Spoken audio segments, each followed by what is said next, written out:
Cari telespettatori, siamo con Riccardo Capitanio, presidente Federmoda Veneto, Confcommercio del Veneto. Allora, settore in crisi oppure c'è qualcosa che si muove e questa benedetta inflazione reale percepita quanto pesa per voi? Beh, per noi pesa molto anche come informazione che viene data alla stampa, quindi diventa ovviamente una protezione per il consumatore. Certo che è un momento difficile, abbiamo tante situazioni, tante guerre dove l'abbigliamento è arrivato in seconda battuta. Quindi la preoccupazione fa male al settore.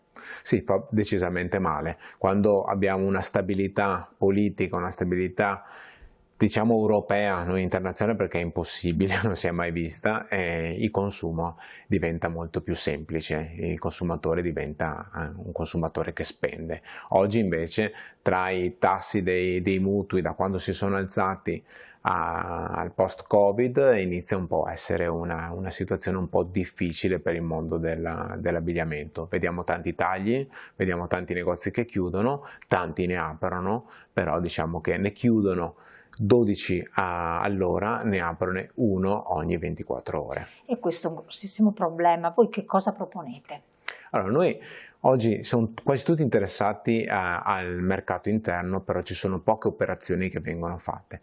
Oggi abbiamo bisogno di cambiare anche la classe di dirigenti dei negozi, abbiamo bisogno anche di nuove aperture viste dai negozianti, quindi abbiamo bisogno di investimenti per i giovani, cioè creare degli investimenti ad hoc per aprire dei negozi nei centri storici, nei centri periferici, nelle città. E questo potrebbe portare a un aumento del traffico delle città, un aumento del traffico pedonale e anche, per carità, anche delle auto, un aumento della visibilità della città e anche un aumento della sicurezza.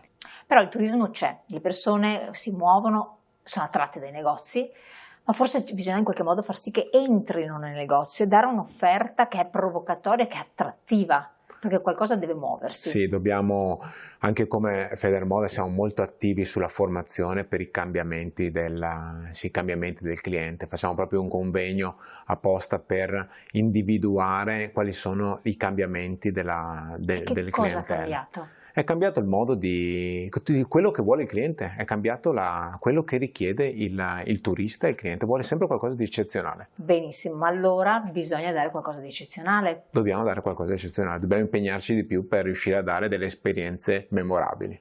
È il prodotto alla base che non è memorabile, che non attira più, deve essere diverso, perché la moda torna e ritorna, si sta ritornando delle linee che alcuni hanno già negli armadi, che tirano fuori dai genitori, ed ecco l'usato, tutto il giro del vintage che attrae tantissimo i giovani per una ragione o per l'altra, e allora manca il nuovo. Sì, è vero anche che oggi dobbiamo calcolare che quando non va più qualcosa dobbiamo toglierla dai punti vendita e dobbiamo mettere la merce nuova, anche se l'altra non è stato un buon affare, però dobbiamo avere il coraggio di cambiare. Oggi è un cambiamento in atto costantemente verso il cliente e il negoziante non può stare alla finestra, deve cambiare anche lui. Formazione e tanta voglia.